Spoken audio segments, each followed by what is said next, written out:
So last night, Sophie Cunningham actually responded to, the Kiki area fan takedown. The crowd went dead silent the moment Mystics rookie Kiki Irwin shoved Sophie Cunningham like they were in a wrestling ring instead of a WNBA preseason game.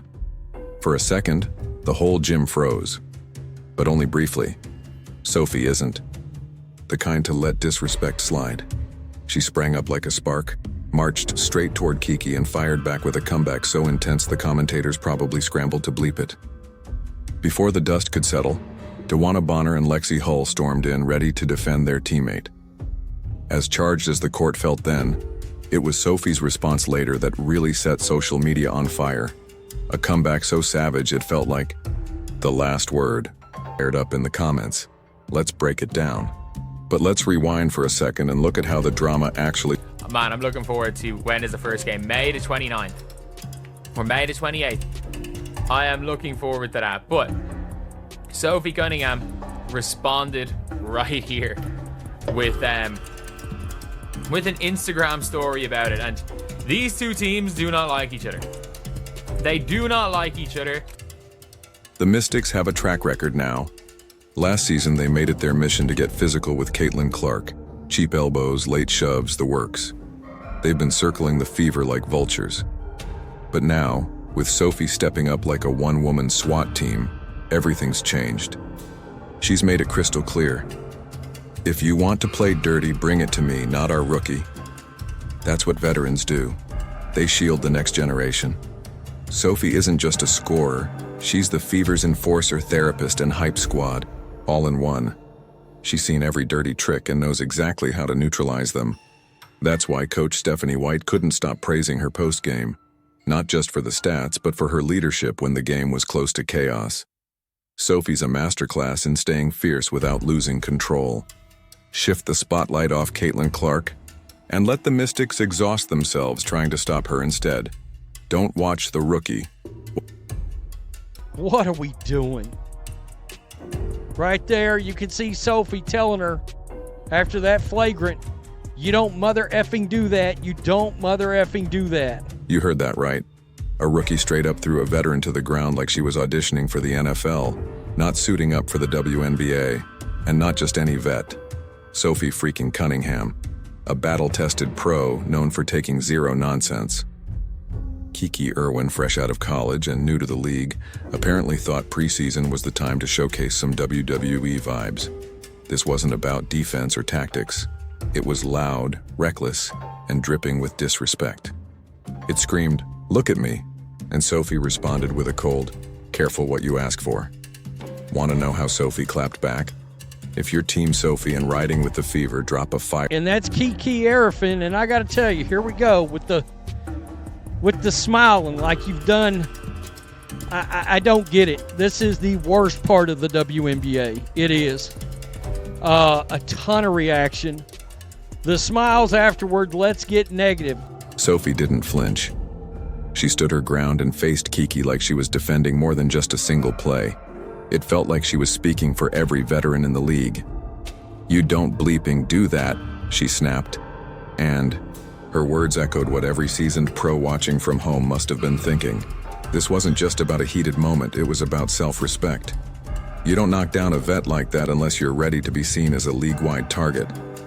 And to make it worse, Kiki grinned, not with regret. This was another one right here.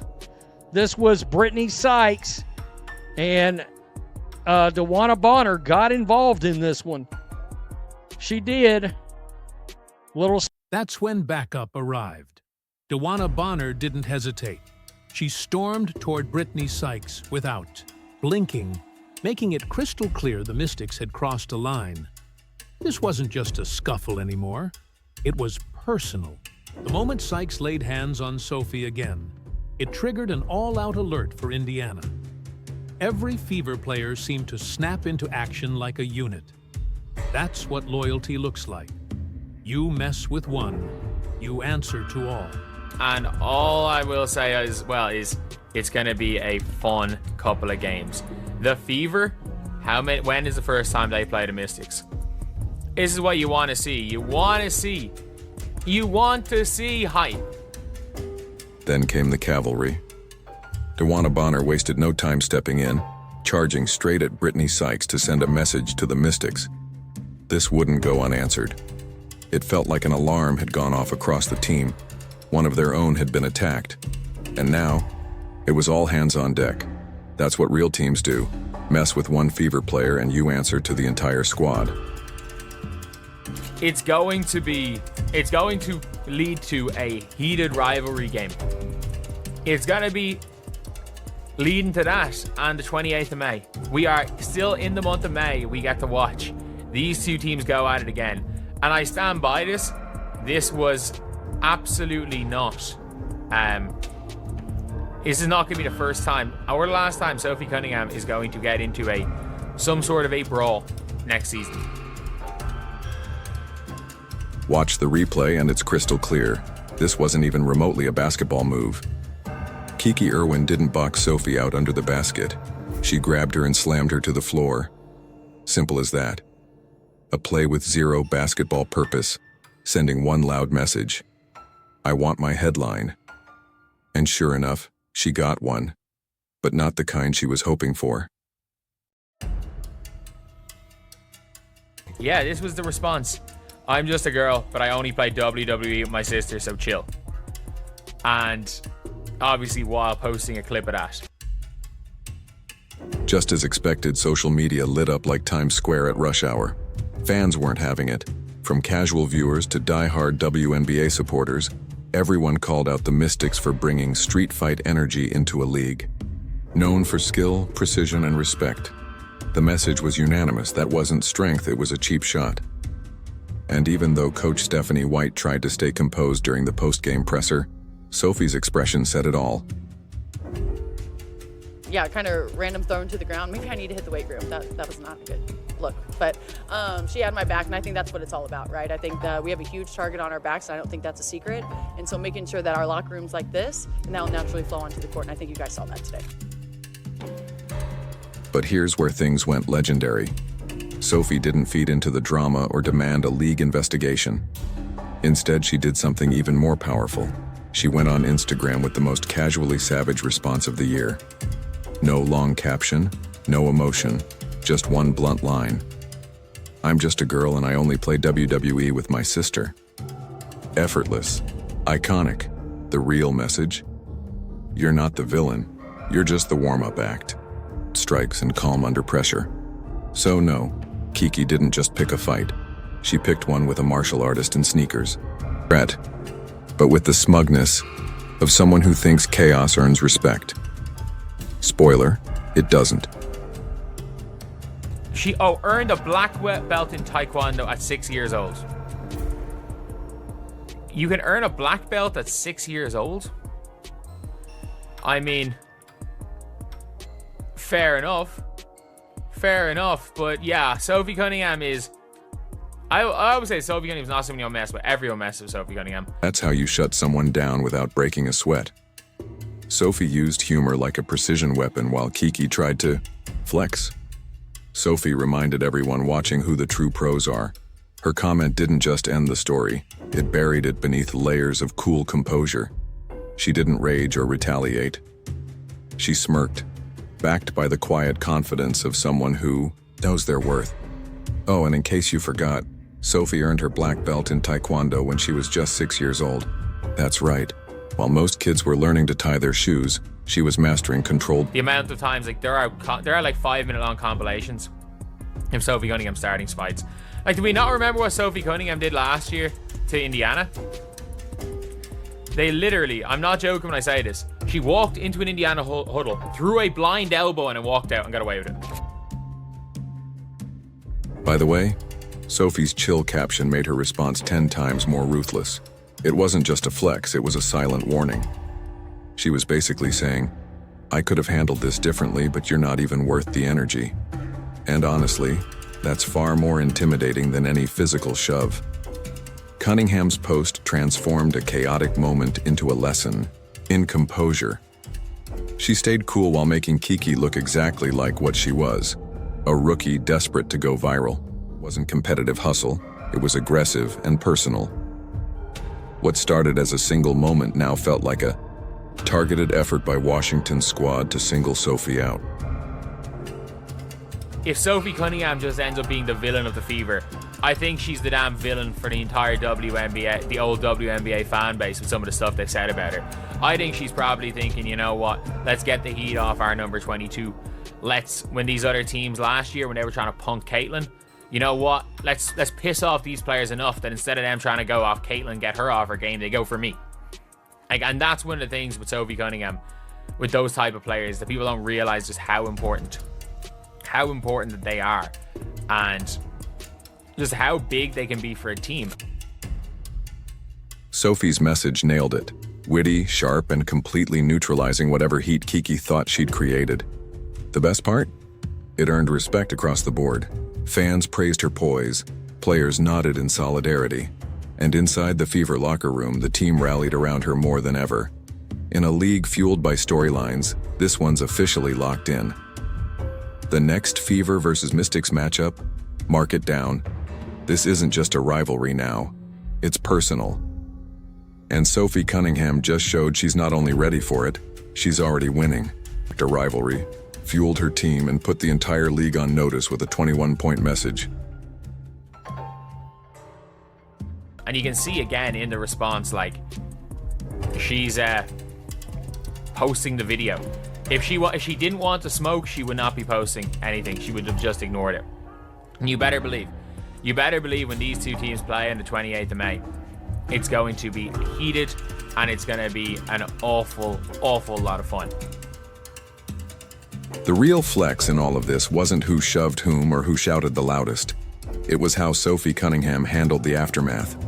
Instead of throwing hands or begging refs for sympathy, she clapped back with something far sharper. Calm, cutting humor that said, "I see you, I'm not scared, and I won't forget." It was the veteran version of a mic drop, only classier, delivered without a single emotional crack. Translation: message received, Kiki. The rivalry fueled her team and put the entire league on notice with a 21-point message. The more people are trying to fight Sophie Cunningham, the better Sophie Cunningham is going to play. And you can tell with everything on social media, like, people are saying almost she was more Rodman, like instigator, than she is like enforcer. That's fine. That's absolutely fine. This whole situation turned up the heat on a game that should have been just another preseason stat sheet. Now, it's circled in bold red on every WNBA fan's calendar. The next time the Fever and Mystics face off, it won't be about preseason reps. It'll be about pride, revenge, and unfinished business. This is the kind of drama that powers the WNBA's rise. Players who don't just play the game but carry a full Netflix-worthy narrative with them. The rivalry fueled her team and put the entire league on notice with a 21-point message, giving the fans the sixth man and crediting their energy for the team's fire and comeback. I saw Sophie Cunningham playing out of this world. Made me feel good. I saw ball movement on offense.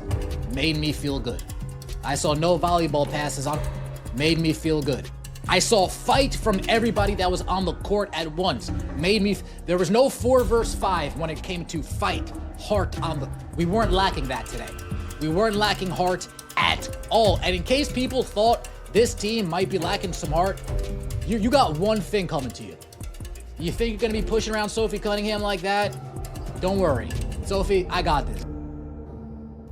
Sophie, ever the quiet assassin, let her game do the rest of the talking.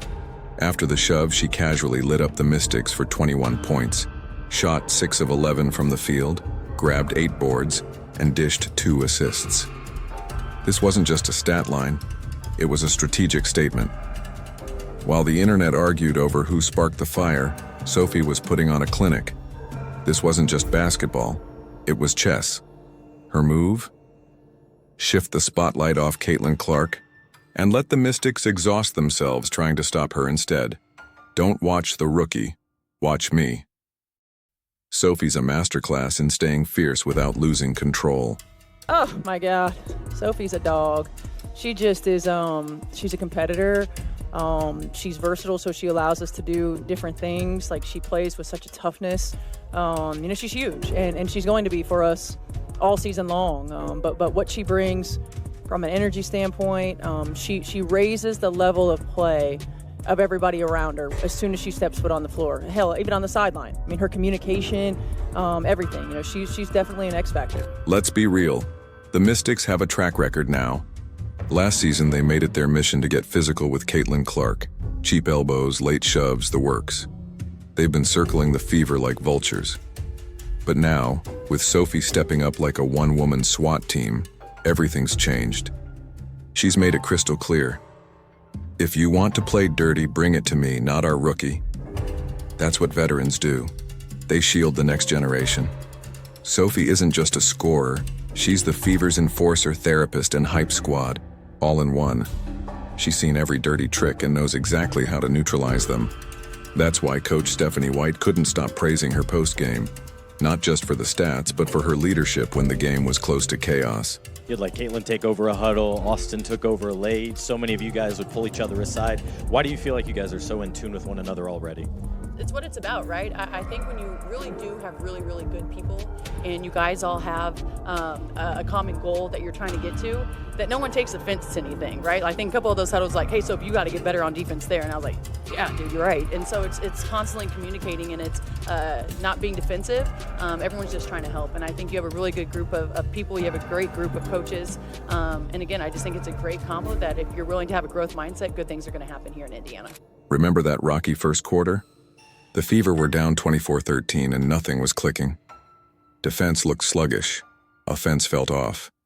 And with Caitlin Clark sidelined by a minor injury, Indiana needed someone to step up. Enter Sophie Cunningham. She walked in, flipped the script, and suddenly the Fever came alive. She called out plays, broke down defenders, and stood her ground. It wasn't flashy. It was solid, effective, and exactly what the team needed. Meanwhile, Caitlin was still engaged from the bench, cheering and guiding like the true captain she is. But on the floor, Sophie carried the torch. She didn't just plug the gap, she shifted the entire atmosphere. You can't always measure that in stat. Well, first and foremost, they play so hard. They play with multiple levels of effort. They're both just tough as nails. They have length. They use their length really well, their activity level on the defensive end and offensively. I mean, they're like mirror images of one another. I mean, the way that they can cut, the way that they can spread the floor, and what they bring on the defensive end of the floor. What makes Sophie even more important is her ability to serve as the buffer between chaos and calm. Teams with breakout stars like Caitlin Clark need someone who can take the hits, manage the noise, and lead with presence. With another Fever Mystics showdown looming, the pressure is building. But Sophie's not just prepared for it, she's embracing it. She's placed the target on herself to keep it off her teammates, and that's what leaders do. When the final buzzer sounded at Gainbridge Fieldhouse, it was about more than a win. We witnessed the birth of a new identity for the Indiana Fever. Last season, they were pushovers. This year, they push back. But you can feel it in every possession. You want to make sure that your home court is special to you as a team, but you want to make it hard as heck for other people to come in here to Gainbridge, and they don't want to play here, right? And I think with that, as an energy player, you got to get your fans involved. That's our sixth man right there. One of the most revealing moments came post-game. The Mystics, the same players who dished out shoves and takedowns all night, refused to shake hands. They walked straight off the court. Why? Because they saw their own tactics turned on them by a team they thought they could intimidate. Over 12,000 fans packed the arena, bringing energy that never let up. The crowd roared with every basket, every stop, and especially when Fever players stood tall after those cheap shots.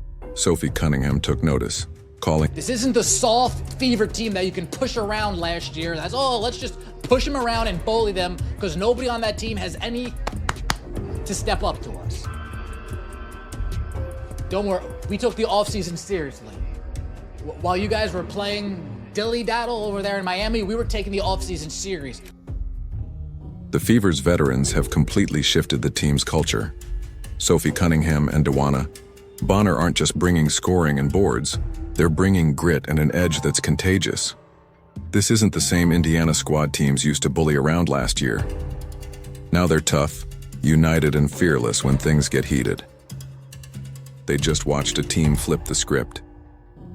Sophie Cunningham took a preseason cheap shot and turned it into a defining moment. She didn't just respond. We put Sophie in position where she was running the point guard, right? We put Lexi in position at the end of the game where she was running the point guard. And so I'm thankful to have players like that who are comfortable being uncomfortable and doing what's necessary for our team to find success. I mean, that's part of, one of our core values is be selfless, and sometimes that means playing out of position. And I thought they both did a great job of that, but really like their energy and competitive spirit. The Mystics tried to use physicality to rattle the Fever, but it backfired spectacularly. Instead of breaking them, it bonded them. Instead of taking control, they accidentally ignited a sleeping giant. That's why they couldn't show up for the handshake. They had to walk away. The 8 isn't just a rematch. It's a battle. And Sophie? She's suiting up like it's Game 7. So when the next shove comes, the only question is who's going to be left standing? If you're riding with Sophie and the Fever, drop a fired up for the Fever in the comments. Like, subscribe to WNBA Central Hub, and turn on notifications. You won't want to miss what's next.